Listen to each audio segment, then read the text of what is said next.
read a story one time about a guy who was riding his bicycle in a big city, and he came up behind a student driver car. And as he was biking along, the student driver had her signal light on, so suggesting she was going to go left. And so he came up beside her on the right-hand side, and just as he got beside her, instead of turning left, she turned right in front of him. With no time to stop, he hit the side of the car and went catapulting over the hood and rolled across the pavement a little ways, and he was all cut up. And by the time he realized what had happened, he was kind of getting his bearings and sitting up again, and by then the driver instructor had jumped out of the car and run over to see if he was okay. And the guy did a little assessment and said, "Yeah, I think I'm fine. I'm all right." He got to his feet, checked himself over a little bit more, walked over to look at his bike, and his bike was mangled, and that's when he heard somebody crying. Looked in the car, and here the young girl who had been driving the car had her head against the steering wheel, and she was just bawling. So the man went over to the driver instructor and said, "What's the girl's name?" And the driver instructor told him her name was Candace. So this guy walked over to the driver's door, and he got down on his knees and he leaned in through the open window and said, "Candace, it's okay. Everybody makes mistakes. That's how we learn. I'm okay. You're okay. Everything's okay." I love that story.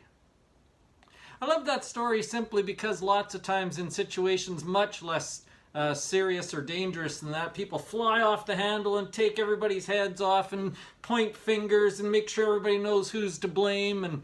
And in this case, this guy who was actually wronged, this guy who was actually put in some serious danger, went out of his way to make sure that the other person was all right.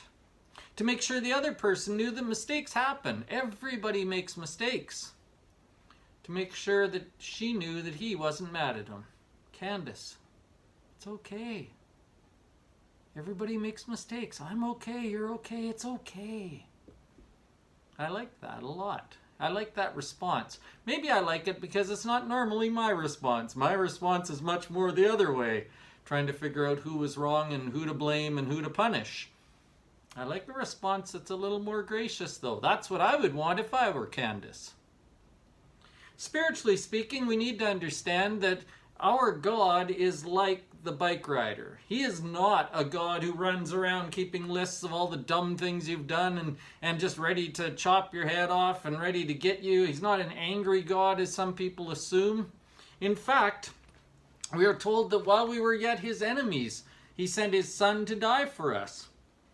One of the more famous passages from the book of Romans says this in Romans chapter 3, verse 22 says, 23 says, "For we've all sinned and fall short of the glory of God." Everybody makes mistakes. We've all sinned and fall short of the glory of God. I've been taught that verse ever since I was little, that everybody has sinned and everybody needs forgiveness and everybody needs God. We've always stopped at that verse, though. All have sinned and fall short of the glory of God. But keep reading verse 24. "And are justified freely, are made right freely by his grace through the redemption that came through Christ Jesus." We've all made mistakes, but the truth is God has made it better. We've all done stupid things, but the truth is God doesn't hold that against us. In fact, he offers us forgiveness in his Son. He tells us we can start again. We can have those mistakes wiped out and try again. "Candace, it's all right. Everybody makes mistakes.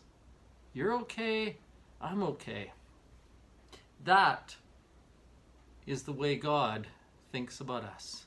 He's offering you a chance to start again. Will you take it?